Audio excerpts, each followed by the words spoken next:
Okay, it's 1 o'clock. Hi, Clive. Hi, Jeff. Okay, David's here. I'm David. I'm going to share the screen and we're going to get right into it.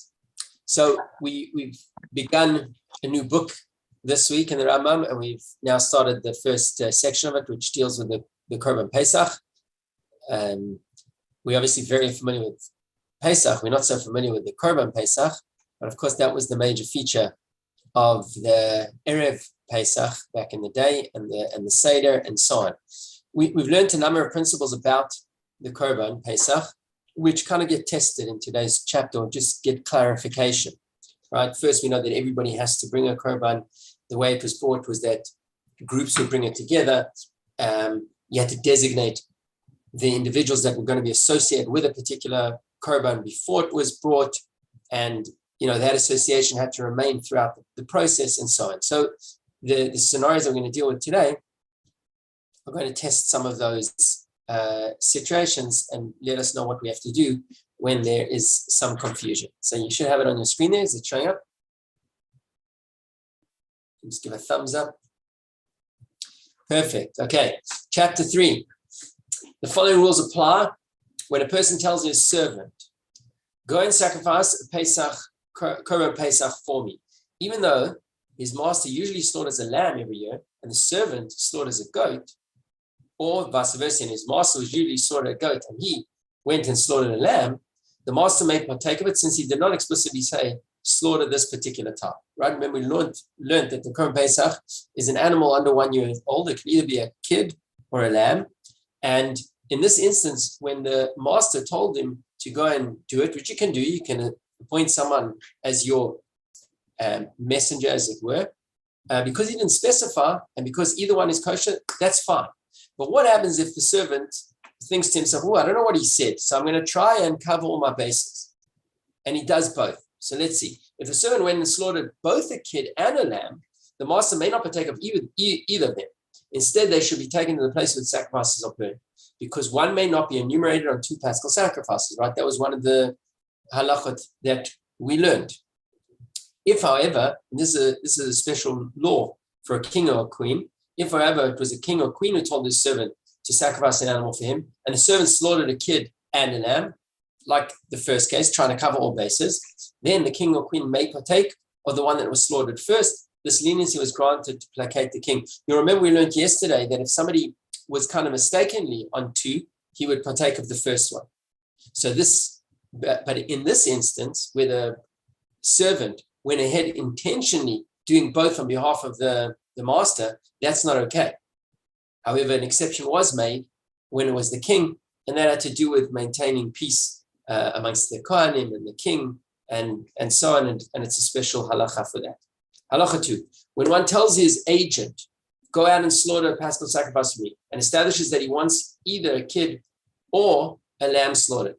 So this is not his servant, this is a shliach. He appoints someone, he says, I want you to go and shech the lamb for me.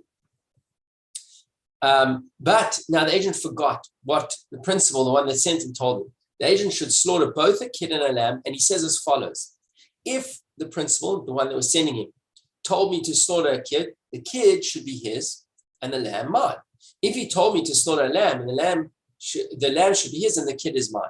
So that's where he covers the situation, because he himself is obligated in a Korban Pesach, so he can slaughter both, and the one that was intended by the principal will remain his, and the other one will become the shaliachs, the agents. In such a situation, if the principal also forgot what he told the agent, so now what's happening practically is that both are being offered on his behalf.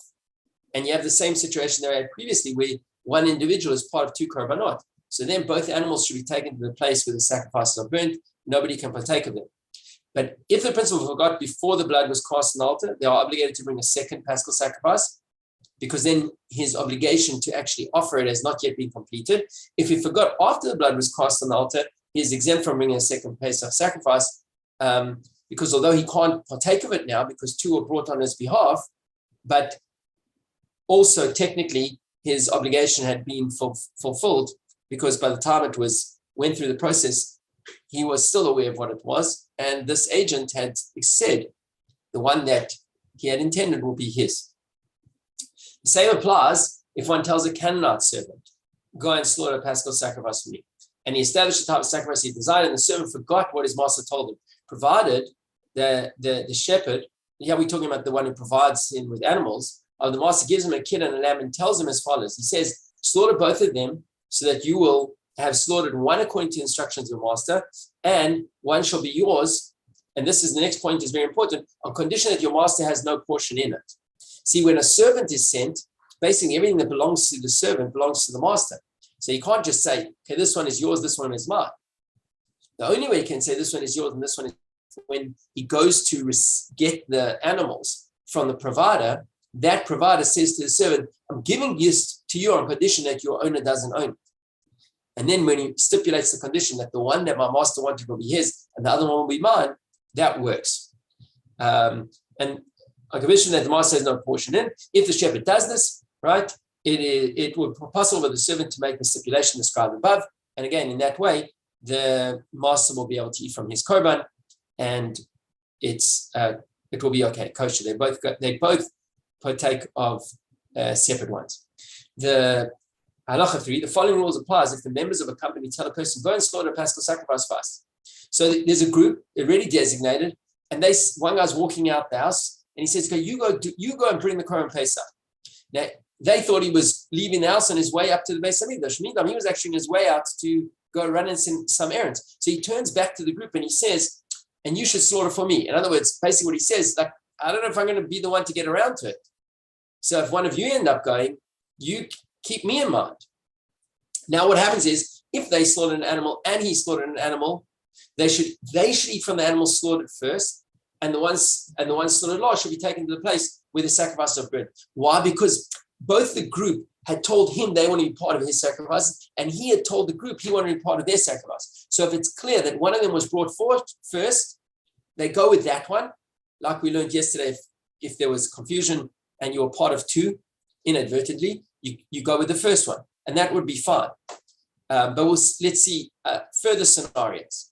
One is if the following law applies when the animal designated as a paschal sacrifice of a company is lost, and they tell one of the members, the company, go search for it and slaughter it for us.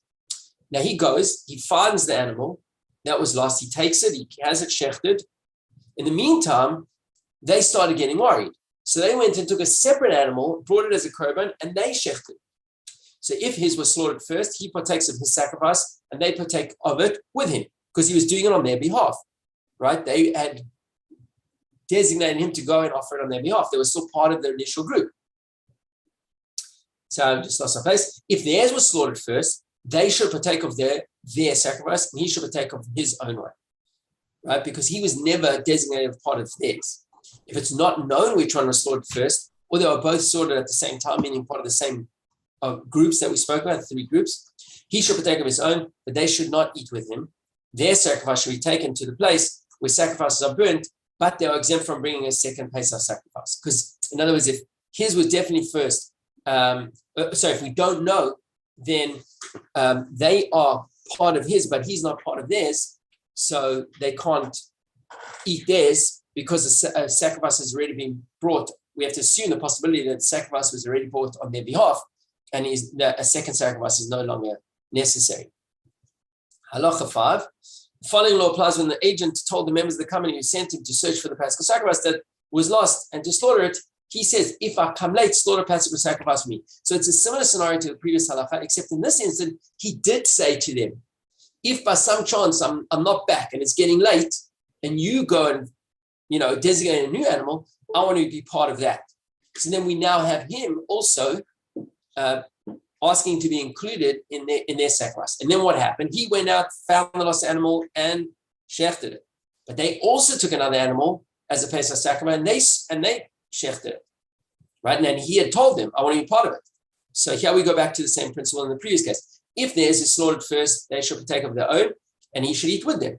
The second one should be burned because it's now been brought on his behalf. If his was slaughtered first, he should partake of his own, and they must join him. And the second one would then be burnt as well. If his was slaughtered, he should partake of his own, and they should partake of their own. And what is if it's not known which one was shechted first? So, or we know that they're both at the same time, they should partake of theirs, but he doesn't partake of it with them because he's now already shechted his own one, and his sacrifice should be taken to the place. In other words, shechted his own once there's a doubt about whether he was actually required to. So then his one should be taken to the place where sacrifice is burnt, but he's exempt from bringing the second Korban Pesach because there is the possibility that actually he had fulfilled his obligation because the Korban was actually brought. Halacha 6, the following law applies if the Pesach sacrifice of a company was lost and the Pesach sacrifice of an individual was lost. Okay, so both of them lost. And he tells them, go and search for it and shecht it for me. They tell him, go and search for it and slaughter it for us. If we went, found the lost animal and slaughtered it, and they went, found the lost animal and slaughtered it, they should all eat from the first one slaughtered and the second one should be burnt. If it's not known which was slaughtered first, or they were both slaughtered at the same time, they should both be burnt and they're all exempt from bringing a second Pesach sacrifice because these were two separate things to begin with. If we went to search for the lost animal, and they went to search for the lost animal, but they did not tell each other anything. So no one said, I want to be part of this, or he didn't say he wants to be part of them. They didn't say that they want to be part of his Korban. Nobody said anything. Neither one has any responsibility to each other since they said nothing explicitly and did not tell each other anything. This applies, even if in the intention, in the hearts, they had intent that each one would slaughter for the other. And there were gestures. In other words, they kind of indicated, they thought it was understood, or other matters from which it could be assessed that they'd all agreed that whoever finds the lost animal should slaughter for the sake of others, because no one said anything explicitly, it's of no consequence. Halacha 7, the following law applies when the Pesach sacrifice of two companies became intermingled before they are slaughtered. So two groups, each had the animal kosher, and then the two animals are out in the yard and they get mixed up. And we don't know which one is which. So one company, so this is what you do. Let's say you've got one group and you've got another group. One of them, each one should take one of the lambs, and then one of the members from the first group should join the second group, and one of the members from the second group should join the first group.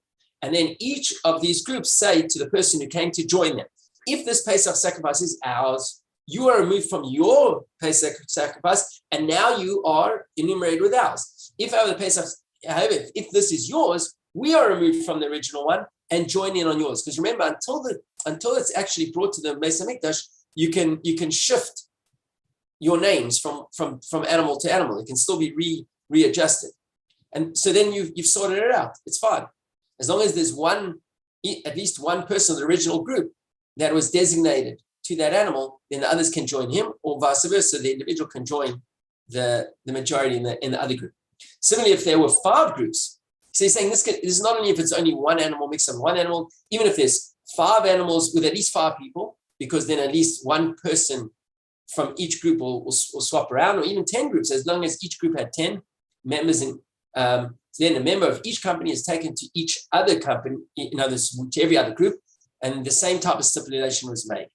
Afterwards, they would check the animal, and it would be fine. Each group would partake of the animal that they had now had, with the knowledge that the recalibrated groups are now kosher. Halacha 8, when the Pesach sacrifice of 2 individuals became intermingled. So we spoke about if 2 groups, now you got 2 individuals. So what happens? You live here, your neighbor lives here, the 2 animals in the yard, they get mixed up, you don't know which is which. And they were going to, although it wasn't ideal, as we learned, it should be part of a group, but one person can bring a korban, and that's what you had, 2 individuals, the animals mixed up. So what should you do? So he says each one should take one of the animals that have been mixed up, and then each one should then go find another person to join in as an outsider to his group. And now you have 2 groups. And then one of the new people should go over to the other, and you make the same stipulation that we spoke about previously. Each should say, if the Pesach sacrifice is mine, you are removed from your Pesach sacrifice, and you join with mine. If however the Pesach sacrifice is yours, I'm removed from the original sacrifice, and I'm going to be joining with you, and then nothing is lost. In other words, it's basically you create the scenario that we had in the previous halacha, where if there's one person from the group, you can move around the different individuals to participate in that particular korban, and you can go ahead and have a kosher Korban Pesach for each of them. Now, when the hides of the Pesach sacrifice of 5 companies becomes intermingled and a disqualifying growth was discovered on the hide of one of them. So now they're mixed up and you don't know which one wasn't actually a kosher korban. All the sacrifices will be taken to the place where the sacrifices are burnt. If they were intermingled before the blood was cast on the altar, they are all obligated to bring a second Pesach sacrifice as well. If, however, the sacrificial animal became intermingled after the blood was cast, they are exempt from bringing the second Pesach sacrifice. In other words, even though we know that one of them technically did not fulfill the obligation, none of them have to bring a second Pesach. Why? Because if they would offer a second Pesach sacrifice, the ones who offered an acceptable sacrifice on the first Pesach will be bringing a non-sacrificial animal in the temple courtyard, something that they're not obligated on. And it's not technically something that is considered sanctified. And if they would all be enumerated on one Pesach sacrifice, it would be slaughtered for those who were not obligated. So trying to do it by just bringing one on behalf of all also is no good. It's equivalent to having a sacrifice for the sake of those who were not enumerated upon it. And if each of them brought a sacrifice for this, and then if each of them brought us, their own Pesach Ch3 sacrifice, and made a stipulation saying, if it's not a Pesach sacrifice, it should be considered a peace offering. So the Rambam says maybe there's another alternative here. Let them bring it, but they should say, well, if my Pesach was a good Pesach, this will be just a regular shlomi. He says that's also undesirable. Why? Because the blood of the Pesach sacrifice was poured on the altar, while the blood of the regular peace offering was sprinkled on the altar. And as initial preference, those bloods that are usually sprinkled should not be poured. And hence what we say is because basically, although technically one of those groups would not have actually been kosher, we would only be creating greater problems by each of them or one of them bringing a second Korban Pesach, and therefore we want to avoid that. Okay, so it's a relatively short chapter, and we've tested some of the principles. I hope it was clear. Let's do a little quick test over here and see how we understood. If the Korban Pesach of 2 different groups became intermingled and each group took one and slaughtered it, what should be done? So it says each group should start eating from the one they had and switch in the middle. A stipulation should be made by each group that one person from the other group that joins them to allow them to eat what they have. A big enough piece for everyone to have an outside portion is cut from each offering given to the other group. A, B, or C? Okay, correct, right? You make a stipulation, and that way everyone is covered. Yep. When an animal gets lost and the agent sent to look for it tells his group to slaughter one for him if he comes late, and then both are slaughtered, what is the law? So if they don't know which one was slaughtered first, the agent needs to bring another Korban Pesach on Pesach Ch3. If they don't know which one was slaughtered first, the agent joins them in eating the Korban Pesach. If they don't know which one was slaughtered first, the agent may not eat from the Korban Pesach, but he is exempt from bringing another one. C is correct. I also believe. 3. Yeah. Okay. If one tells his agent to slaughter a specific animal as a Korban Pesach, so a goat or a lamb, and the agent forgets which animal he was told to slaughter, what should he do? So he's got 3 options. He should slaughter a kid and a lamb and make a stipulation. We can assume that he said a lamb because that is what most people bring for a Korban Pesach.